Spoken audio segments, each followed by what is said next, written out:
Scientists have recently discovered an interesting link between gut bacteria diversity and health. People that are more sedentary, eat a lot of processed food, and are overweight have much less diversity in their gut bacteria. People that are more active, live a healthy lifestyle, and eat much less processed food have a much wider diversity of gut bacteria. Once there was a medieval historian that was recruited by the CIA. The argument was that his whole career had been all about taking small bits of information passed down through history and then creating robust narratives regarding societies of the Middle Ages. This is essentially what the CIA does. They take small bits of information from enemy countries and try to piece together a much more robust narrative of what is going on. So they figured this historian was a perfect match. One common instinct all animals share is the ROI instinct. We won't do anything unless we believe the benefits are going to be worth the costs. For example, a monkey who thinks it's a good idea to spend 200 calories to climb a tree and get a banana that's only worth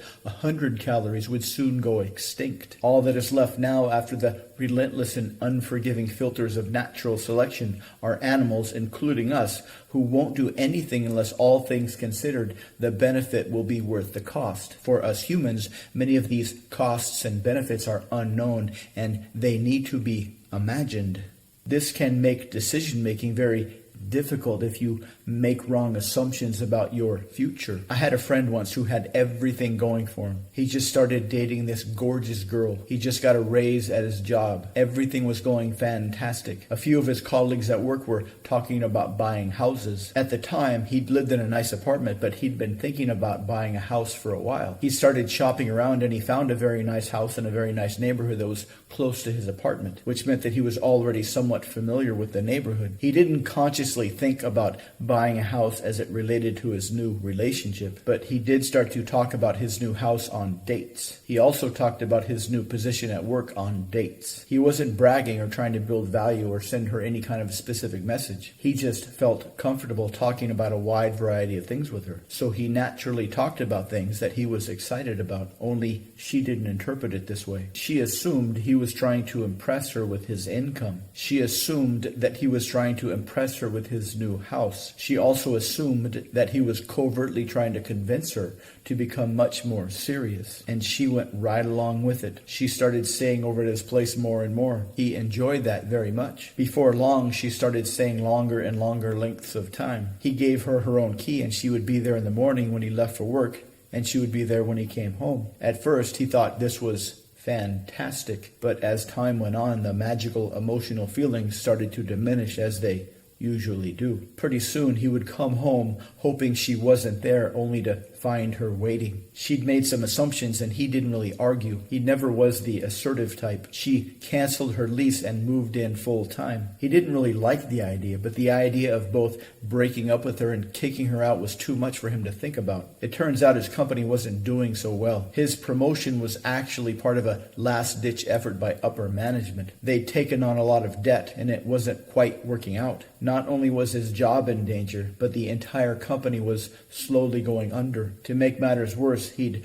bought at the height of a local real estate bubble. He'd only had his house less than a year, and he was already underwater by at least $100,000, trapped in a house worth much less than what he owed, living with a woman that he was growing less and less comfortable with a job that might very well end soon. The capacity for the human mind to imagine is magnificent, but this also has a very huge potential cost, because our ROI instinct is driven by our imaginations about our future. And our imagination about our future is very much based on how we feel at any given time. Something that might seem like a good idea today might seem like a horrible idea tomorrow. It turns out they didn't hire him because they valued his skills. They weren't really concerned with taking small bits of information from enemy countries and constructing a more robust idea of what was really going on. The reason they chose this historian was because he was relatively famous, at least in academic circles. They chose him because they could use his authority to shape the narrative however they liked. They didn't want to learn the truth. They wanted to define the truth. Of course, the historian historian didn't mind. Being able to shape the narrative that drives government policy is a very compelling position to be in. It's much more interesting than letting the narrative shape you. Of course, correlation does not mean causation. It is very likely, though, that exercise and a healthy diet is a cause of having more robust gut bacteria, and that leading a sedentary life and eating a diet of processed food is a cause of less robust gut bacteria. But truth never stopped anybody from selling things to make money. It is, after all, a very compelling idea to simply take some supplements to recalibrate your gut bacteria and then sit back and watch the fat melt away, almost like magic.